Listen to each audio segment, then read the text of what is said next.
안녕하세요. 정신과 의사의 인생 이야기 대전 정광설 정신건강의학과 원장입니다. 네, 지난 주일에는 행복에 이르는 길, 경청 이런 말씀을 드렸는데요. 오늘은 그 반대라고 할까요? 무례하게 행동하는 사람의 최후는, 이런 주제를 갖고 말씀을 좀 나눠볼까 합니다. 행복을 원한다, 행복한 삶이 되겠다, 이건 누구나 공통적으로 갖고 있는 생각이겠죠. 근데 우리가 행복해지는 데 있어서 영향을 미치는 여러 가지 요소, 인자 중에 뭐니 해도 제일 영향을 많이 주는 부분은 대인관계가 아닐까, 이런 생각을 합니다. 대인관계에서는 생각해 볼 게 몇 가지 있죠. 상대를 내가 어떻게 대하느냐, 무례하게 행하느냐, 예의 있게 행하느냐. 많은 경우에요, 상대를 취급하는 경우들이 꽤 많습니다. 이거 해, 너는 그거 하면 되는 사람이잖아, 내가 너 돈 줬잖아, 하라면 해.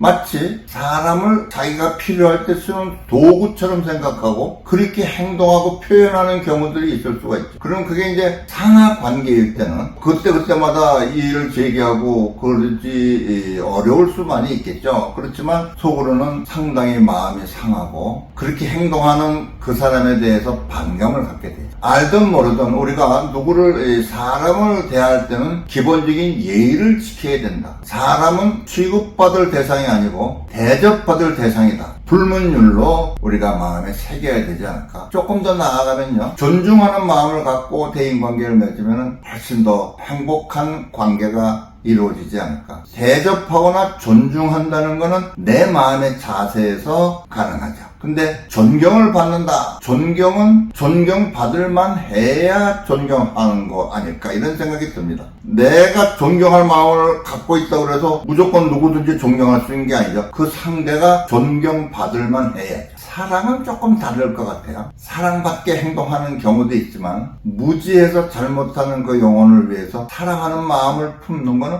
그건 또 조금 다른 차원의 얘기일 것 같습니다. 여하튼 대인관계에서 원만한 관계가 이루어지고 서로 존중하고 대접하는 관계가 이루어진다면 행복한 길에 이르는 중요한 요소가 아닐까.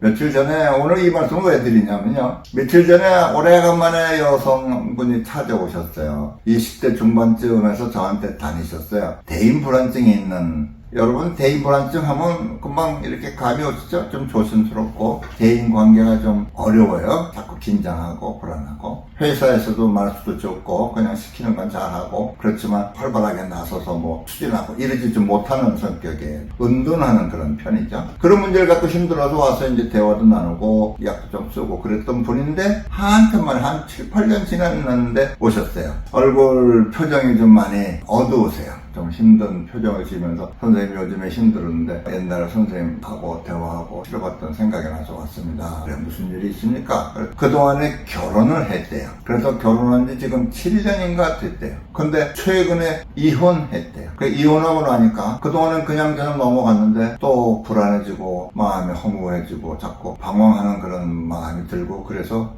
왔습니다, 그런 얘기예요. 그래서 아이고 어떻게 다 그렇게 됐냐, 그 얘기를 쭉 나눴는데, 한마디로 남편이 굉장히 무례하대요. 말 한마디를 해도 막 한대요. 이래라 저래라. 예를 들면 뭐 이제 음식을 뭐 있을 때 먹어, 그러니까 이게 나를 도대체 뭘로 보고 무슨 취급을 하는 건가, 무관심하고 말을 함부로 하고, 좀 그러지 말아달라고 얘기를 해도 뭐가 어떠세요? 안 고친대요. 그러니까 결혼해서 한 1년 정도 그래 스킨십도 있고 그랬는데 그 뒤로는 그냥 냉랭하게 지나는데 남편은 그것도 그냥 무관심하고 말을 함부로 하고 태도는 전혀 변할 생각이 없고, 이렇게는 도저히 못 살겠다 그러고 꾹꾹 눌러 참다 이제 대인불안증 환자들이 문제가 있어서 탁 드러내고 이게 잘 안 되거든요. 그러니까 이제 아주 소가리를 앓다가 도저히 못 견디겠어서 이혼합시다 그랬더니, 그러다 합의 이혼을 또 했대요. 그러게요, 좀 어두운 얼굴로 침울해서 찾아오셔서 이런 얘기 저런 얘기 한참 했습니다. 여러분, 행복해지려면 대인관계가 원만해야 되는데, 대인관계는 내가 상대를 대접하는 마음을 먹고 하는 게 시작이고 기본이고 유지돼야 되는 게 철칙이죠.